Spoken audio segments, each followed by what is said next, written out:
नमस्कार मित्रांनो, Balasaheb Pawar LIC of इंडियामधनं बोलत आहे. मित्रांनो, आपल्या मानवी जीवनामध्ये नेहमी पैशाची अडचण असते, प्रॉब्लेम असतो आणि तो वाढत जातो. हा आर्थिक प्रॉब्लेम आहे ना, हा सोडवला नाही तर तो गंभीर दिवसेंदिवस होत जातो आणि शेवटी बरेच लोक सुसाईड पण करतात.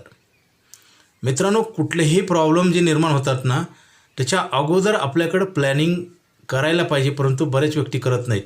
माणसाचे स्वतःचे विचार आणि दुसऱ्यांनी काय सांगितलं हे महत्त्वाचं असतं. दोन्हीचा विचार करून आपण पावलं उचलले पाहिजे. बऱ्याच वेळा काय होतं, चुकीच्या व्यक्तीचं ऐकून आपण बऱ्याच काळ निघून गेल्यानंतर आपल्या लक्षात येते की आपलं काय चुकलं आहे. मित्रांनो, त्यासाठी आपण अभ्यास करून, स्टडी करून कुठल्याही गोष्टीचं पूर्ण फायदे तोटे लक्षात घेऊन काम केलं पाहिजे आणि चेकिंग पण केलं पाहिजे. आणि जे निसर्गाच्या घडामोडी आहेत त्याच्या विरोधात काम केलं तर नक्की प्रॉब्लेम येतो. मित्रांनो, जसं आता झाडे तोडली जातात, त्याच्यामुळं काय प्रॉब्लेम होईल, काय प्रॉब्लेम झाला आहे, निसर्गाचा समतोल बिघडलेला आहे. बरेच लोक झाडं तोडतात ना, लावण्याची झाडं तोडली जातात.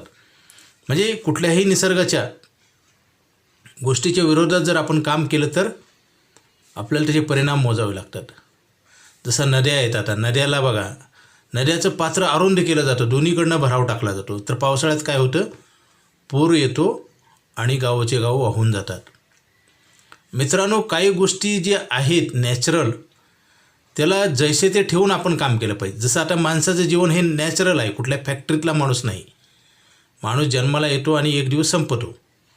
ही नैसर्गिक प्रक्रिया आहे, याला कुणीही फेरफार करू शकत नाही आणि त्याचीच फेरफारची आत्ता प्रोसेस चालू आहे. निसर्गाच्या विरोधात वागलं जातं, त्याच्यामुळं सर्वनाश होतो. मित्रांनो, जसं आपलं आयुष्य, आपण जेव्हा जन्माला आलो तेव्हा मृत्यूची पण तारीख ठरलेली आहे.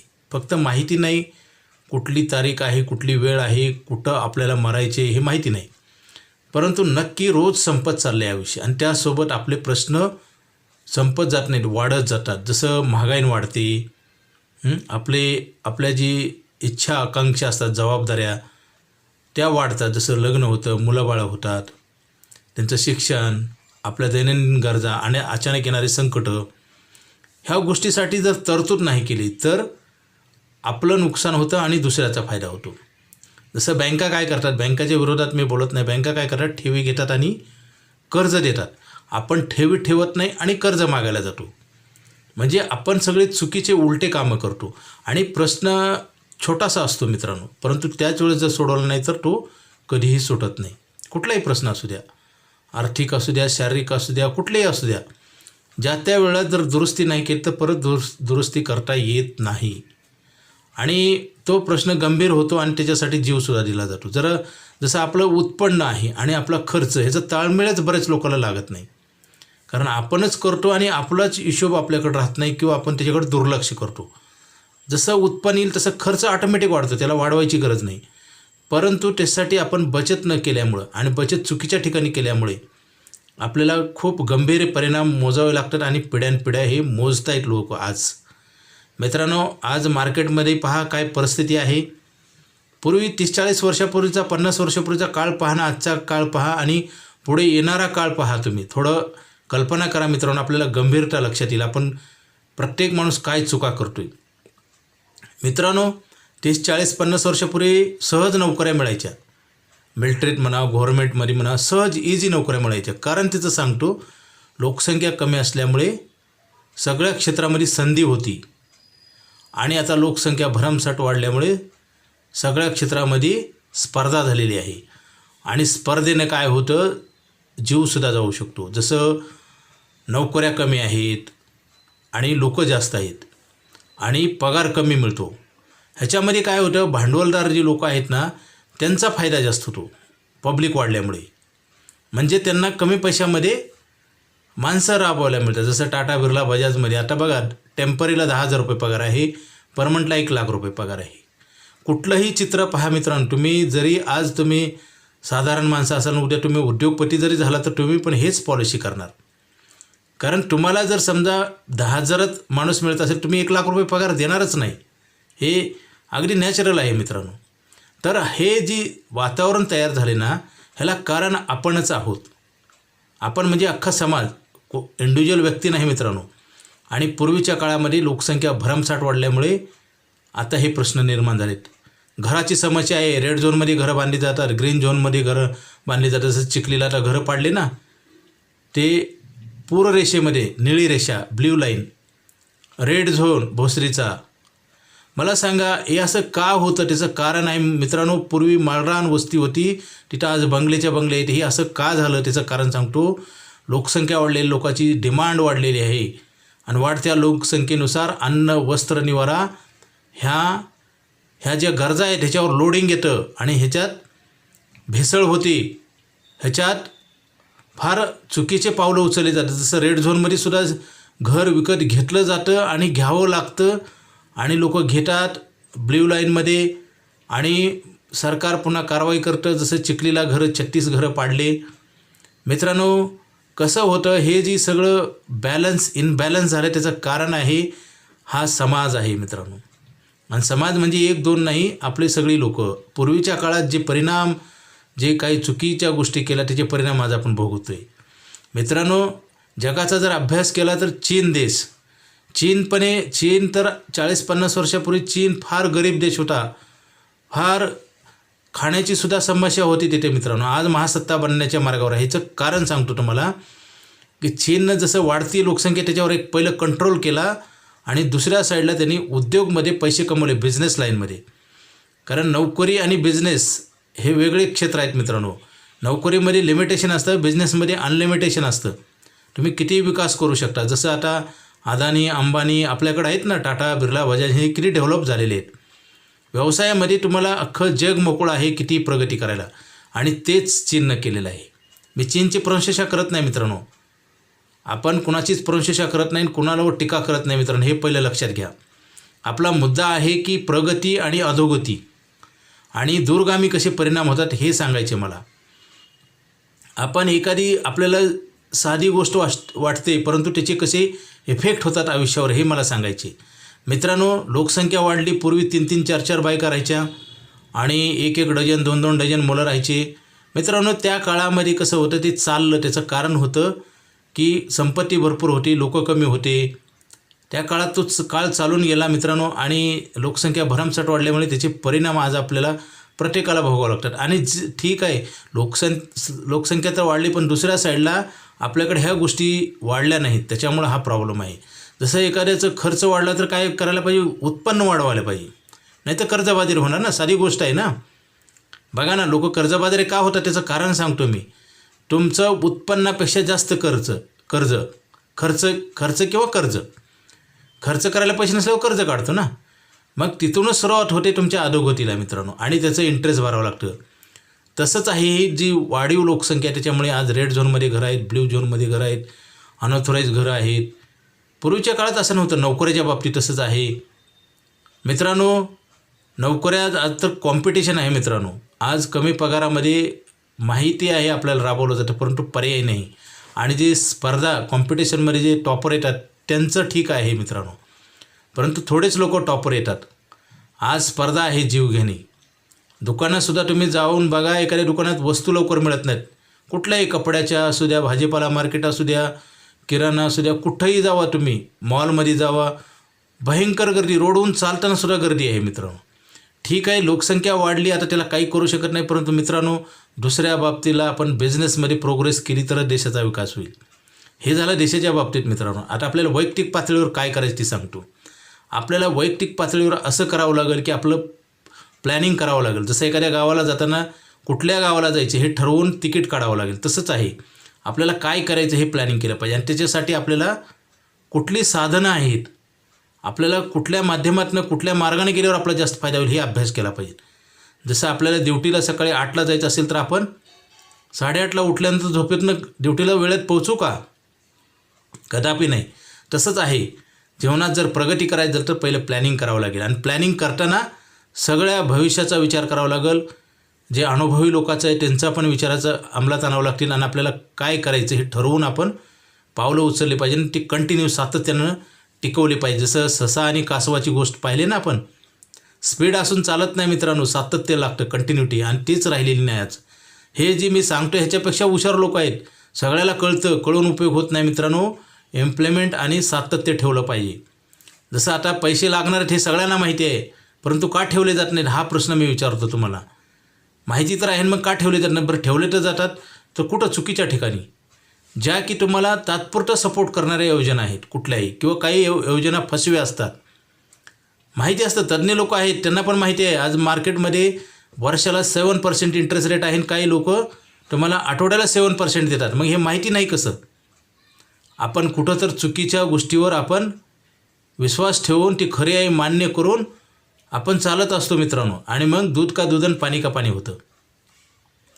जसं आपल्याला मनात येणारे विचार चुकीचे आणि त्याला सपोर्ट करणारे, त्याला गाईडलाईन देणारे आणि त्याला प्रेस करणारे, त्याला प्रवृत्त करणारे असे काही लोक असतात मित्रांनो मार्केटमध्ये. आणि तिथं आपलं भान राहत नाही, किंवा आपलं कंट्रोल राहत नाही, किंवा आपण ते सत्यच आहे म्हणून चालतो. जसं आज 36 बंगले पाडले, कारण जागा विकली, जागा घेतली, बांधली, आणि शेवटी काय झालं बघा. जसं भोसरीचं पण रेड झोनमध्ये ॲम्ब्युलन्स दारोगोळा आहे ना आपला भोसरीला, तिथले सुद्धा रेड झोन डिक्लेअर केलेलं आहे, परंतु तरी पण घरं बांधले जातात आणि घेतले जातात आणि राहतात पण लोक. मित्रांनो, एका साईडला प्रश्न का निर्माण होतो आणि दुसऱ्या साईडला कुठल्या मार्गाने ते सोडवला जातो, आणि ह्या गोष्टीचा अभ्यास केला पाहिजे. जर तसं नाही केलं तर प्रश्न सुटण्याऐवजी प्रश्न वाढत असतो. जसं मेन जिथून प्रश्न तयार होतो त्याला आपण जर लक्षात नाही धरलं तर प्रश्न गंभीर होत जातो. जसं आता लोकसंख्या वाढलेली आहे मित्रांनो, सरकारनं खूप प्रयत्न केले लोकसंख्या कमी करण्यासाठी, परंतु समाजाचं सहकार्य पाहिजे. अरे ठीक आहे, पण आता लोकसंख्या वाढली तर खरी, पण आता काय करायचं? जसं चीननं पावलं उचलले, आपल्या बिझनेसमध्ये पैसे कमवले मित्रांनो, आणि तसं जर केलं तरच आपल्याला पुढे फायदा होईल. आता मित्रांनो, प्रत्येकानं आपल्याला वैयक्तिक लेवलला प्लॅनिंग करायला पाहिजे. आपण किती पैसे कमवतो आणि किती बचत करतो आणि कुठं करतो, आपल्या जबाबदाऱ्या काय आहेत, आपलं वय किती आहे, आपण खर्चावर नियंत्रण आणतो का नाही, आपला खर्च कसा वाढत जातो आणि आपण बचत करत नाही, तर जसं लोकसंख्याचं झालं तसंच होणार आपलं. त्याच्यामुळं LIC ऑफ इंडिया ही भारत सरकारची संस्था आहे मित्रांनो. इथं धोका नाही, भीती नाही. मार्केटमध्ये कितीतरी बँका पतपेढ्या येतात आणि पैशाचा आमिष दाखवून लुटलं जातं मित्रांनो. आता ही तर, आणि माणसाचं जीवन मित्रांनो नैसर्गिक आहे, हा जीवन नैसर्गिक आहे, येतं, आणि माणसाचा जन्म आणि मृत्यू कुणाच्या हातात नाही. हे घरं तर महानगरपालिकेने पाडले मित्रांनो, आपण तर ऑटोमॅटिक पडत असतो, नॅचरल आहे, ते माहिती पण नाही. माणूस जन्माला येतो मरतो कोणी. म्हणून आपल्याला ज्या गोष्टी माहिती नाहीत, माहिती असून चुका झाल्या, आणि ज्या गोष्टी माहितीच नाही त्याची किती काळजी घ्यावी लागेल, आणि तेच घेतली जात नाही. आता आपलं लग्न होतं, मुलाबाळं होतात, खर्च चालू असतो, आणि आपण पैसे कमवल्यानंतर सगळं काही चालू असतं, परंतु आपण लक्ष न दिल्यामुळे हा गंभीर प्रश्न होतो मित्रांनो, आणि हा पिढ्यानपिढ्या वाढत आहे. आज महागाई वाढलेली आहे, वाढत जाणार, लोकसंख्या वाढलेली आहे, प्रश्न वाढत जाणार. कुठल्याही गोष्टीत बघा, रस्तेसुद्धा पुरत नाहीत, उड्डाणपुलं बांधली जातात, मेट्रो आहे, जमिनीवरची रेल्वे आहे. म्हणजे लक्षात घ्या, वाढत्या लोकसंख्येनुसार तुम्हाला कितीही प्लॅनिंग केलं तर ते अपुरं होतं मित्रांनो. हे आपण आज सगळीकडे पाहतो आहे. घरं दारं खेडी सगळे, अगदी तुम्हाला नवीन प्लॉटिंग करावं लागते. लोकांना घराची डिमांड भरपूर आहे आणि प्रश्न भरपूर आहेत मित्रांनो, आणि उत्तर सोल्युशन योग्य रीतीने केलं जात नाही, नॅचरल पद्धतीने व्हायला पाहिजे, ते होत नाही. प्रत्येक माणूस चुकीच्या गोष्टीचे ॲक्टिव्हेशनला सपोर्ट करतो आहे मित्रांनो. जबाबदाऱ्या आपल्या लग्न झाल्यानंतर मुलं बाळं, शिक्षण, पेन्शन, प्लॅनिंग केलं जात नाही, धूमधडाक्यात पैसे खर्च केले जातात मित्रांनो. कुठंच कंट्रोल नाही. सरकारला सुद्धा कायदे करावं, जसं रात्री 10 नंतर फटाके वाजवायचे नाहीत, कुठले कार्यक्रम ठेवायचे नाहीत. असं का करावं लागलं? जसं तुम्हाला मी सांगतो, पूर्वी 40-50 वर्षापूर्वी रूमला रेंट जी घेत होते ना, ती डिपॉझिट नव्हतं, उधाऱ्या भरपूर होत्या. सगळं का बदलत चाललं आहे? त्याचं कारण आहे मित्रांनो, लोक सत्य सोडून असत्याच्या मागं लागलेले आहेत. आणि चुकीच्या मार्गाने गेल्यामुळेच सगळं सर्वनाश होतो मित्रांनो. आता तेच परिस्थिती आहे. आपल्याला पैसे लागणार आहेत माहिती आहे तरी ठेवले जात नाही. ठेवले तर mutual fund, SIP, share market, सोनं चांदी, घर जागा जमीन हे वाईट गुंतवणूक नाही मित्रांनो. परंतु इथं तुम्हाला एक्स्ट्रा प्रोटेक्शन नाही मिळणार, अतिरिक्त सुरक्षा नाही आणि भरलेले पण मिळतील का गॅरंटी नाही. कितीतरी बँका बंद पडतात. तुम्हाला मी सांगतो उदाहरण, पिंपरी ते काळेवाडी फटा रुपी बँक बंद झाली, सेवाविकास कोऑपरेटिव्ह बँक बंद झाली, श्रीनिवास पतपेढी बंद झाली, पंजाब महाराष्ट्र कोऑपरेटिव्ह बँक बंद झाली, ज्योतिबा सहकारी बँक बंद झाली. म्हणजे अशा बँका, पतपेढ्या, मल्टी मार्केटिंग कंपन्या, टुरिस्ट बॉम्बेला होती. हे सगळं असं घडत असतं. नावं बदलू येतात आणि आपण त्याच्यात प्रोमोट करतो. कारण कसं होतं, चुकीच्या जी गोष्टी घडतात त्याचं कारण असते, त्याला कुणी तर साथ देतं. जसं पहलगाममध्ये जे अटॅक झाला त्याची किती दिवसापासून तयारी होती, आत्ता आपल्याला उघडकीस येते. कोण लोकांनी सपोर्ट दिला. कुठलीही चुकीची गोष्ट विदाऊट सपोर्टशिवाय होऊ शकत नाही मित्रांनो. चांगलं कार्य, वाईट कार्य, दोन्ही कार्याला कुणाचा तर सपोर्ट पाहिजे, कुणी तर सहकार्य केल्याशिवाय ती डेव्हलप करीत होत नाही. जसं तंबाखू, गोवा, गुटखा आपण खातो, काही लोक खातात, कोणी तर सुरुवातीला शिकवलेलं असते आणि त्याला त्या व्यक्तीनं सपोर्ट केलेला असतो. जसं एखादा सांगणारा चुकीचं का चांगलं हे करणाऱ्याला पण कळायला पाहिजे आणि करणाऱ्यानं थोडं तर सहकार्य केल्याशिवाय ती गोष्ट घडत नाही. कारण अत्याचार, अन्याय कधीच होऊ शकत नाही मित्रांनो. थोडं तर इन्व्हॉल्वेशन असल्याशिवाय त्या गोष्टी घडत शकत नाहीत. जसं एखादा माणूस दारू प्यायला शिकतो, आईच्या पोटामध्ये जन्म असताना शिकतो का कधी, इथं आल्यानंतरच, आणि त्याला कोणी तर सांगितलेलं असतं आणि त्यांनी चुकीच्या गोष्टीला खरी आहे म्हणून प्रोमोट केलेलं असते, प्रोत्साहन दिलं असतं आणि त्याच्यावर रेप्युटेशन केलेलं असतं. मित्रांनो, चांगल्या गोष्टीला रिपीट करा, कधीच नुकसान होणार नाही, कुणाचंच नाही. पण वाईट गोष्टीला रिपिटेशन केलं तर सर्वनाश होतो, सत्यानाश होतो, स्वतःचा होतो आणि दुसऱ्याचा पण होतो. आज बघा परिस्थिती काय, कायदे असूनसुद्धा उल्लंघन केलं जातं.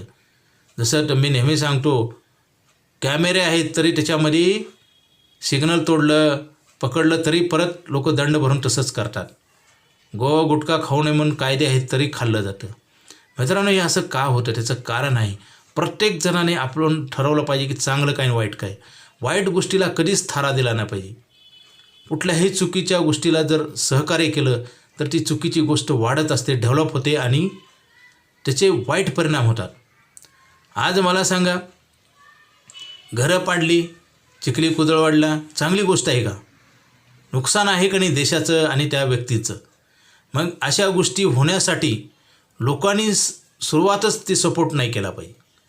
प्रत्येकाला कळायला पाहिजे वाईट काय चांगलं काय. आता मी गेली 25 वर्ष झालं मी LIC ऑफ इंडियामध्ये काम करत आहे मित्रांनो. LIC ऑफ इंडिया ही भारत सरकारची संस्था आहे, लिगली कायदेशीर आहे आणि गेली 70 वर्ष झालं यशस्वीपणे सक्सेसफुल काम करत आहे मित्रांनो. कित्येक कंपन्या, मल्टी मार्केटिंग कंपन्या, बँका, पतपेढ्या बंद पडतात, पण LIC ही सरकारची संस्था आहे, धोका नाही, भीती नाही. परंतु इथं लोक यायला खूप सांगावं लागतं. असंच आहे, हे कलियुग आहे. लोक काय करतात, आता म्युच्युअल फंड, शेअर मार्केट, कुठलीही गुंतवणूक वाईट नाही, परंतु त्याचा रोल असतो, त्याचा टेम्पररी आणि रिस्क असते. आता रिस्क जिथं आहे तिथं गॅरंटेड म्हणतात लोक. आम्ही सांगायलाच होतो, गेली 25 वर्ष झालं मी काम करतो, तर म्युच्युअल फंडमध्ये तुमच्या पैशात जास्त फायदा मिळते म्हणतात. म्हणजे अभ्यास कमी किंवा माहिती असून खोटं बोलणे, चुकीच्या गोष्टीला प्रमोट करणे. जसं म्हटलं ना मी आता, चुकीच्या गोष्टीला प्रमोशन करणे, त्याचं रिपिटेशन करणे आणि एकाला घेऊन नाही. जसं एका टोपलीमध्ये 20 कांदे आहेत, एक कांदा नासला तर काय होतं, एक कांदा सगळ्याला नासवतो. तसं ते व्यक्ती आहे ना दुसऱ्याला परत बाधित करतात. जसं एखादा दारू पिणारा माणूस हजारो दारुडे बनवतो, परंतु एका हजारो दारुडे सगळी दारू बंद करू शकत नाही, कारण सवय लागते, हॅबिट. चुकीच्या गोष्टी ज्या तयार होतात ना, ते जोरात त्याचा प्रसार होतो आणि त्या मार्केटमध्ये तग धरून बसतात आणि मग विध्वंस होतो. जसं आता एक घर नाही, 16-36 बंगले तयार झाले, एकाचं बघून एकाचं. आणि काय होतं, करणाऱ्याला पण माहीत असते आपण चुकीचं करतोय, परंतु त्याला बळ देणारे लोक असतात, त्याला सपोर्ट करणारे असतात आणि त्या सपोर्ट करणाऱ्या लोकांच्या साथीमुळं, ह्यांच्यामुळं ती गोष्ट वाढत जाते. आणि शेवटी काय होतं, दूध का दूध, पाणी का पाणी. मग हे असे प्रॉब्लेम निर्माण होतात मित्रांनो. त्यासाठी आपलं जी आर्थिक गणित बिघडू नये म्हणून आपण सुरुवातीलाच उत्पन्न वाढवणे आणि खर्च कमी करणे हा फॉर्म्युला कायमस्वरूपी ठेवला पाहिजे. जन्म झाल्यापासून मृत्यूपर्यंत काटकसर, चिकाटी, जिद्द आणि सतत चांगलं करायची मनामध्ये सतत विचार पाहिजेत. बऱ्याच लोकांना राहत नाहीत आणि चांगल्या लोकांना लोक नाव ठेवतात. कारण चांगलं ज्याच्याकडं नाही त्याला ते आवडत नाही, असंच असतं ना. चांगला माणूस आणि एखाद्या चुकीचा वागणाऱ्या माणसाची कधी मैत्री होऊ शकत नाही. मला सांगा, बिगर व्यसनी आणि दारुड्या ह्याची मैत्री कधीच होऊ शकत नाही. तसंच आहे मित्रांनो, जो सत्यवादी माणूस आहे, जो लबाड आहे, त्याची कधीच मैत्री होत नाही. आणि हे त्याच्या प्रत्येकजण प्रत्येकाच्या गुणाचं डेव्हलपमेंट करत असतो. म्हणून आपण नेहमी आपलं ऑडिट केलं पाहिजे, आपण तपासलं पाहिजे, आपण काय चुकतोय, आपण काय करायला पाहिजे, काय करायला नाही पाहिजे. आणि हे चुका जोपर्यंत आपल्याला कळत नाहीत आणि आपण दुरुस्ती करत नाही तोपर्यंत प्रगती कधीच नाही मित्रांनो. आता सगळेजण पैसे कमवतात रात्रंदिवस मेहनत करून, मग पैशाचा प्रश्न काय येतो? मग आपण एवढं करतो आणि एवढं प्रश्न का सुटत नाही? कारण प्रश्न सोडवलाच जात नाही, प्रश्न लक्षातच येत नाही. आणि बऱ्याच व्यक्ती काय करतात, आपल्यालाच गोष्ट लागणार आहे पण ते करत नाहीत आणि त्याच्यामुळे ही अशी गॅप तयार होते आणि त्याचा फायदा बरेच लोक घेतात. तुमच्या ज्या विकनेस पण आहेत, कमजोरी आहेत, त्याचा फायदा दुसरा घेत असतो. जसं आमिष दाखवलं जातं, जास्त पैसे मिळायचं, मग आपण तिथं गुंतवणूक करतो आणि ती संस्थाच जाते एक दिवस निघून. म्हणजे आपल्याला सतत आपण लुटून घेतल्यासारखं आहे. मित्रांनो, सत्यासाठी आपण कठोर झालं पाहिजे, सत्य कधीच नाही सोडलं पाहिजे. आता LIC ऑफ इंडिया ही भारत सरकारची संस्था आहे. इथं इन्व्हेस्टमेंट करण्याऐवजी लोक चुकीच्या ठिकाणी करतात. आणि जसं आता हे बंगले पाडले, 36 बंगले चिखलीला महानगरपालिका, तसंच अवस्था आहे. इथं तर पाडायची बी गरज नाही, ऑटोमॅटिक आपण पडतो आपल्याला, कारण कार्यच तसं असतं. जसं माणूस जन्माला येतो आणि मरतो. मला सांगा, जर माणसाला धक्का लागला तर आपण भांडायला उठतो, परंतु माणूस मरतो तर का भांडत नाही आपण कुणाला? कारण माहीतच नाही हे नैसर्गिक आहे. हे जी सर्कल आहे ना, ही नैसर्गिक प्रक्रिया आहे, ह्याला कुणीच रोखू शकत नाही, थांबवू शकत नाही. आणि निसर्गाच्या आधारित जर तुम्ही जगलात मित्रांनो, त्याला सहकार्य करून, ते अभ्यास करून, तर तुम्हाला प्रॉब्लेम कमी करता येतो. मला सांगा, आयुष्य तर वाढवता येत नाही, आयुष्य बँकेत टाकता येत नाही, तर आपल्याला पैसे ठेवता येतात. आणि पैसे ठेवले तर बरेच प्रश्न सुटतात आणि पिढ्याचा विकास होतो मित्रांनो. ज्याच्या मुलांना पैसे शिकायला मिळाले, तो मुलगा हुशार होऊन मोठी नोकरी करतो, आयुष्यात तरक्की करतो आणि तो इन्कम करतो आणि त्याच्या पुढची पिढी पण ग्रोथ होते. परंतु जर बेसिकच आपण जर पैसे नाही ठेवले तर दुबळी माणसं तयार होतात, माणसं कमजोर होतात आणि पिढ्यानपिढ्या एक सर्कल तयार होतं. म्हणून तर जगामध्ये गरीब देश, मध्यम उत्पन्नाचा, श्रीमंत देश असं का होतं? माणसात सुद्धा तसंच आहे बघा. एखादा माणूस प्रॉपर्टी विकतो आणि एखादा माणूस घेतो, त्याच्या पाठीमागचा अभ्यास कोणी करत नाही. कारण आपण काय केलं पाहिजे, नेहमी चांगल्या गोष्टीला प्रोत्साहन दिलं पाहिजे. आता माणूस जन्माला आल्यानंतर हळूहळू मोठा होतो, लग्न होतं, पैसे कमवायला लागतो, त्याच्या जबाबदाऱ्या वाढतात, त्यावेळेस तो प्रश्न सोडवत नाही, तो चुकीच्या मार्गाने जातो. जसं आपल्याला जायचे एखाद्या गावाला आणि आपण जर चुकीच्या रस्त्याने गेलो तर दुसऱ्याच गावाला जाऊ ना, तसंच आहे. आपण जिथं आपल्याला गॅरंटेड आपल्याला पैसे परत मिळणार, वाढून मिळणार आहेत आणि मध्ये काय झालं तर आपल्या जिम्मेदारी सांभाळणाऱ्या अशा संस्थेमध्ये पैसे ठेवले पाहिजे. परंतु तर तिथं ठेवलं जात नाही, लालचेपोटी कुठं तर चुकीच्या ठिकाणी ठेवलं जातं आणि आपण पुन्हा शेवटी कळायला लागतं. मित्रांनो, LIC ऑफ इंडियामध्ये जर 10,000 रुपये बचत केली तर 30 लाख रुपये लिहून दिले जातात आणि 30 लाख जिथं ठेवल्यात त्या बँका 30 रुपये पण देत नाहीत. कित्येक बँका बंद पडतात, कित्येक म्हणतो बंद पडलेले आहेत, बंद पडतात पण. म्हणजे आपल्याला शेवटच्या स्टेजला कळायला लागतं की चूक काय आहे. ती चूक अगोदर जर कळाली तर आपण त्याच्यापासून वाचू शकतो आणि आपल्या जीवनात होणारं नुकसान टाळू शकतो. मित्रांनो, आपण निर्जीव वस्तूला घरात लॉक लावतो, चांगल्या दारावर दार लावतो, कॅमेरे लावतो आणि ज्यांनी ही पैसे कमवले, ज्या वस्तू कमवल्या घरातल्या TV, फ्रीज, घरात सोनं चांदी, प्रॉपर्टी काय असेल त्या माणसाला आपण सिक्युअर करत नाही. आणि LIC ऑफ इंडियामध्ये बचत आणि सुरक्षा असं कॉम्बिनेशन आहे मित्रांनो. तुमची बचत पण होते, पैसे पण वाढतात आणि सिक्युरिटी पण मिळते. आणि हे जर नाही केलं तर शेवटी पैसे कमवायचं पण वय संपणार आणि प्रश्न जाग्यावरच राहणार. जीवनामध्ये 2 प्रकारचे प्रॉब्लेम असतात, उत्पन्न बंद होणे आणि नुकसान होणे. नुकसान म्हणजे हॉस्पिटलचा खर्च, मोठा आजार होणे किंवा ॲक्सिडेंट होणे, ह्याच्यासाठी पण प्लॅनिंग करणं गरजेचं आहे. आणि इन्कम प्रोटेक्शन, पहिलं पैसे आपल्या घरात सतत आले पाहिजे असं ॲग्रीमेंट करणं गरजेचं आहे. जसं परमनंट नोकरी असेल तर काय होईल, आपल्याला चिंता राहणार नाही ना. आणि संकट आलं तर मंदी आल्यावर परमनंट लोकांना लगेच काढलं जात नाही कंपनीतनं. तसं आहे. आज पूर्वीच्या काळात चाललं मित्रांनो, हे इन्शुरन्स न घेता जीवन जगले. पूर्वी एकत्र कुटुंब पद्धती होती. एखाद्या भावाचं काय झालं तर दुसरा भाऊ ते फॅमिली सांभाळायचा. तो कॉन्सेप्ट चेंज झालेला आहे. आता सिंगल फॅमिली झालेली आहे. जर इन्शुरन्सचा सहारा नाही घेतला तर कुटुंब उद्ध्वस्त होणार 100%. आणि झालीत पण आणि होतील पण. त्यासाठी आपल्याला स्ट्रॉंग इन्शुरन्स घेतला पाहिजे. आणि इन्शुरन्स हे आपलं इन्कम प्रोटेक्शन करतं. लॉस भरून काढला जातो. हे करारच आहेत आणि ते करार करणं गरजेचं आहे. ते करार केल्यामुळं तुम्हाला जीवनाला एक आता ह्या कलियुगामध्ये लढण्यासाठी 2 शस्त्र आहेत. LIC ऑफ इंडिया आणि मेडिक्लेमची पॉलिसी स्टार हेल्थ. ह्या दोन्ही घेणं गरजेचं आहे. बरेच लोक माहिती असून टाळाटाळ करतात आणि शेवटी कमवलेला 1-1 रुपये संपून जातो आणि मानसिक तणाव येतो. जीवन संपून जातं. मित्रांनो, जीवनामध्ये जर आपल्याला प्रगती करायची असेल, आर्थिक आणि मनशांती हवी असेल तर काही गोष्टी आपण केल्याच पाहिजेत. त्याशिवाय आपण सुखी होऊ शकणार नाही. पैसे कमवल्याने एका दिवशी आपल्या हातानं डॉक्टरला पैसे द्यावे लागतील. बरेच लोक मेडिक्लेम घेत नाहीत आणि बरेच व्यक्ती काय म्हणतात, खर्च उधळपट्टी चालू आहे. मित्रांनो, खर्च सरळ हाताने केला जातो आणि पैसे ठेवण्यासाठी टाळाटाळ केली जाते. इथंच आपली सुरुवात चुकीची होते. आता LIC ऑफ इंडियामध्ये लाईफ टाईम आयुष्यभर पैसे देणारा प्लॅन आहे. पूर्वी मित्रांनो असा प्लॅन नव्हता. पूर्वी 15, 20, 25, 30 वर्षे द्यायचं इन्शुरन्स कवर आणि प्लॅनचं इन्कम. त्याच्यानंतर पॉलिसी क्लोज व्हायची. परंतु मित्रांनो आता मॉडिफिकेशन झालेले आहेत. खूप बेनिफिटचे प्लॅन आलेले आहेत. काळ बदलला आहे तसं प्रॉडक्ट पण चेंज झालेले आहेत. आता आयुष्यभर तुम्हाला इन्शुरन्स मिळतं, आयुष्यभर इन्कम मिळतं आणि ते पण वाढीव दरानं. दरवर्षी रिस्क कव्हरेज वाढतं. असे प्लॅन मॅजिकल आहेत. हे बंद होणार आहेत.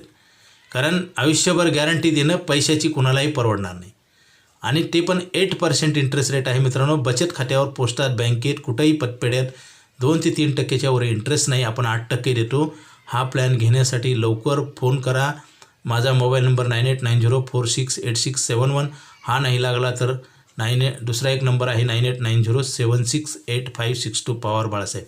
तुम्हाला जे मी सविस्तर उदाहरणं दिली, काळ बदलत चाललेला आहे.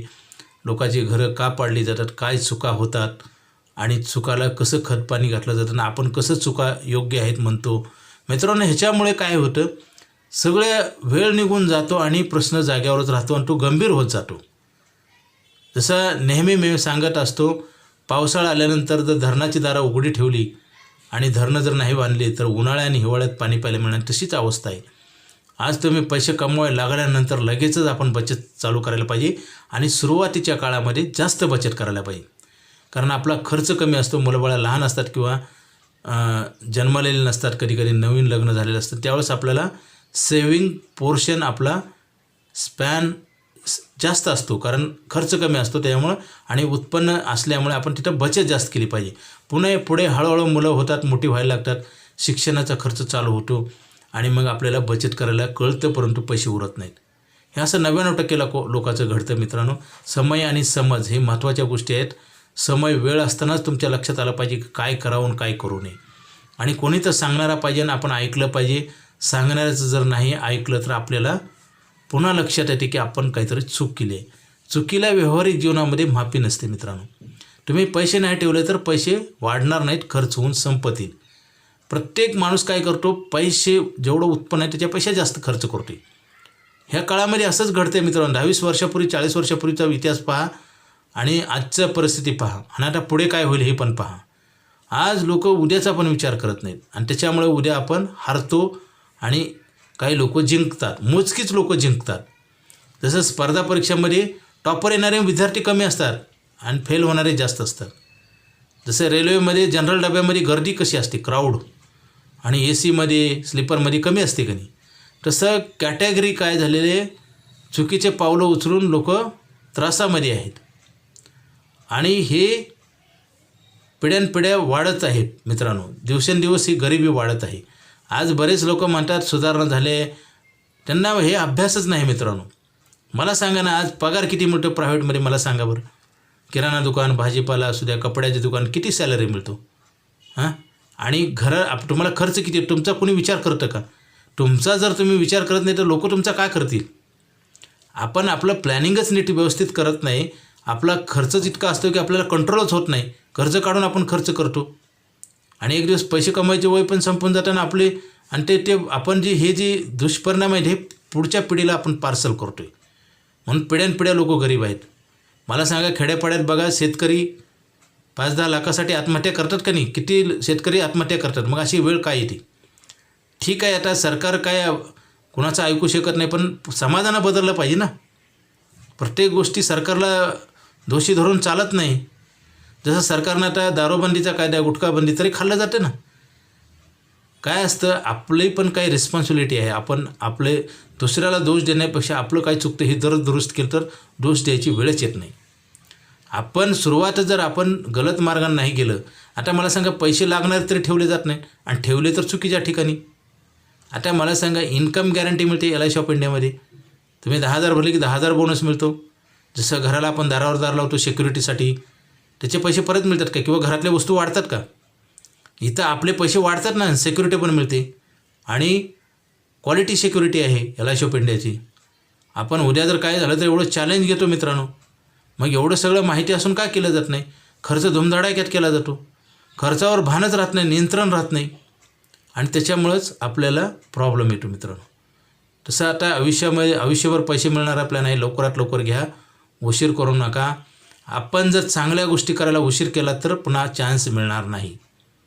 जसं एखाद्या विद्यार्थ्यानं अभ्यास नाही केला तर काय नापास होणार, आणि अभ्यास जर केला आणि त्यानं जर शांत डोक्यानं परीक्षा हॉलमध्ये जर त्याला नाही आठवलं एखाद्या प्रश्नाचं उत्तर, तर बाहेर येऊन काही उपयोग होणार नाही. तसं हे जीवन एक चान्स आहे मित्रांनो, चांगलं करण्याचा आणि चांगलं सांगण्याचा, आणि एकमेकाला चुकीच्या मार्गावरनं जात असेल तर त्याला योग्य मार्गावर आणण्याचा एक प्रयत्न केला पाहिजे. तोच आमचा प्रयत्न आहे. आम्ही जे काही बोलतो त्याच्या माध्यमातून सगळ्याची प्रगती आणि चांगल्या मार्गाने जाण्यासाठीच बोलतो. दुसरा आमचा उद्देश कुठला नाही मित्रांनो. आता गेली 25 वर्ष झालं मी LIC ऑफ इंडियामध्ये काम करतो आहे. आमची संस्था तुम्हाला सांगतो, पेपरला ॲड देते पैसे घेऊन जावा. अशी कुठली बँक म्हणते का FD घेऊन जावा? मला सांगा ना, कित्येक बँका तर बंद पडतात. आज मार्केटमध्ये चुकीचे कामं किती केले जातात, आणि ते कामं का होतात त्याचं कारण पण सांगतो. त्याला कोणी तर प्रोमोट करतं, प्रोत्साहन देतं. जसं पहलगाममध्ये दहशतवादी हल्ला झाला पर्यटकावर, त्याला सपोर्ट करणारे पण काही लोक होते ना, आता उघडकीस येतात ना. म्हणजे ज्यावेळेस गलत गोष्टी काही होतात ना, त्याला कोणी तर साथ देत असतं, त्याला मदत करत असतं. जसं एखाद्या माणसाची पैसे कमवून प्रॉब्लेम काय येतो त्याचं मी सांगतो कारण त्या माणसाच्या जे चुका होतात त्याला कोणी तर सपोर्ट करत असतं, आणि आपण त्याला कमांड देत असतो, आपण त्याला सँक्शन देतो. आता LIC ऑफ इंडियामध्ये बचत करा म्हणलं की आपण त्यांना कोणी तर सांगतं म्युच्युअल फंडमध्ये जावा, मल्टी मार्केटिंगमध्ये जावा, ते जातात. मग तुमची चूक आहे ना. कोणी काही जर सांगितलं तर आपण सत्य का सोडायचं? बरं, गोष्ट मला लागणार आहे ती वाढवली पाहिजे का नाही? आयुष्य तर वाढवू शकत नाही, पैसे कमवायचा पिरियड कमी वाढवू शकत नाही, रिटायरमेंट एज ठरलं आहे का नाही? मग आपलं उत्पन्न पैसे कमवायचं कमी होत चाललेलं आहे, वय कमी होत चाललं आहे, पैसे कमी मिळत आहेत आणि गरजा वाढत आहेत. त्यासाठी आपण प्लॅनिंग केलं पाहिजे का नाही? आणि LIC ऑफ इंडियामध्ये का करायचं? कारण लिक्विडिटी आहे, 1 वर्षानंतर पैसे वापरता येतात. मला सांगा, बँका कुठून लोन देतात? आपल्याला हेच कळत नाही ना. बँका ठेवी घेतात आणि कर्ज देतात. खुशाला आपण कर्ज काढतो, ठेवत नाही पैसे, खर्च धुमधडाक्यात करतो. कर्ज काढून खर्च करणारी मंडळी आहेत, आणि ह्याचं गणित न समजल्यामुळेच पैसे कमवून आपल्याला म्हातारपणी वाईट दिवस येतात. पेन्शन आहे का कोणाला? आता आज पैसे कमवत असताना घर भागत नाही असं कित्येक लोकांचं आहे मित्रांनो. उद्या कसं होईल हे विचार करा तुम्ही. कल्पना पण करू शकणार नाही एवढे वाईट दिवस येतील. बघा ना आज काय परिस्थिती आहे. आज लोन तर मिळतं का इझी, आणि आपण पैसे कमवणार आहे का माहिती आहे का? आपण जबाबदारी तर वाढवून ठेवतो सगळ्या. आत्ता बघा, आत्ता लोकसंख्या, आता जी मुलं बाळं कमी का ठेवतात त्याचं कारण सांगतो मित्रांनो. आता जास्त ज्याला मुलं आहे त्याला रूम पण भाड्याने मिळणार नाही. ही परिस्थितीच आता वाईट झालेली आहे. लोकांनी मनानं कंट्रोल केलेलं नाही अजून पण. मी सांगतो, लोकसंख्या जी आता समजा 1च मूल 2च मूल होतात, हे परिस्थितीने निर्माण झाले. वैचारिक पद्धतीने नाही, विचार करून नाही, अभ्यासू वृत्तीनं नाही, हे परिस्थितीनं निर्माण झालेले प्रश्न आहेत. कारण आता जास्त ज्याला मुलं आहेत 5-6 त्याला रूमच भाड्याने मिळणार नाही, तो सांभाळू शकणार नाही. हेच जर 10-20 वर्ष 40 वर्षापूर्वी जर निर्णय घेतला असता तर आज परिस्थिती वेगळी असते. ठीक आहे, जे झालं ते झालं मित्रांनो. आपलं कुटुंब सुरक्षित ठेवण्यासाठी LIC ऑफ इंडियाची मोठी पॉलिसी घ्या. पहिलं उत्पन्न आलं की बचत करा आणि नंतर खर्च करा. आपण पहिलं सगळे खर्च करतो, उरले तर पैसे बघू म्हणतो. असं कधीच होत नाही, कधीच होत नाही. तुम्हाला कितीही पगार वाढू द्या, तुम्ही किती पैसे कमवा आणि शेवटी पैसे कमवायचे वय पण संपून जाईल आणि पैसे पण संपून जातील आणि आपण पण संपून जाऊ. आणि आपण नुसतं संपून जाणार नाही, पुढच्या पिढ्याला संपून जातो. गरीब लोक गरीबच होतात ना. तर मित्रांनो, बचत केली पाहिजे. LIC ऑफ इंडियामध्ये आयुष्यभर पैसे देणार आपल्या नाही. फक्त 15 वर्ष भरायचे, पुढे आयुष्यभर इन्कम मिळतं. आयुष्यभर भरलेले वाढतात, गॅरंटेड. आणि गॅरंटी ही महत्त्वाचा विषय आहे. आज गॅरंटी कुठंच मिळत नाही. माणसाची गॅरंटी नाही, कुठल्या संस्थेची गॅरंटी नाही, नोकऱ्याची गॅरंटी नाही. आणि माणसाच्या जीवनात डिसॅबिलिटी, डेथ आणि डिसीज हे कधी येतील सांगता येत नाही, कुठल्या टायमिंगला येतील. त्यासाठी आपण बचत करा आणि तिथं आपल्याला मोठं रिस्क कव्हरेज मिळतं. पुढचे पैसे लिहून दिले जातात आणि त्या पैशाची गॅरंटी मिळाल्यामुळं आपल्याला कुटुंबाला आधार मिळतो, मनशांती मिळते आणि आयुष्य जगण्यात आनंद निर्माण होतो. लगेच फोन करा अधिक माहितीसाठी. आणि आयुष्यभर इन्कम मिळणारा प्लॅन आणि नुकसान होणे म्हणून मेडिक्लेमची पॉलिसी घ्या. आणि हे कंटिन्यू वाढवलं पाहिजे. बरेच लोक वाढवत नाहीत, तर ते पैसे पुरत नाहीत ना. तसं मार्केटमध्ये वस्तूचे दर वाढल्यावर आपण जास्त पैसे देऊन वस्तू खरेदी करतो का नाही. आज पेट्रोल 105 आहे, पूर्वी 40 रुपये 30 रुपये होतं. आज जास्त पैसे देतो का नाही. तसं सेविंग वाढवत नाहीत बरेच लोक. आणि त्याच्यामुळं मग काही लोकांचं प्लॅनिंग करून पण प्रॉब्लेम येतात. प्रॉब्लेम सुटत नाही. प्रॉब्लेम वाढण्याचं कारण आपले विचार आहेत. चांगले विचार आणि चांगलं कर्म केलं, सतत केलं तर काहीच प्रॉब्लेम येत नाही. Okay, thank you.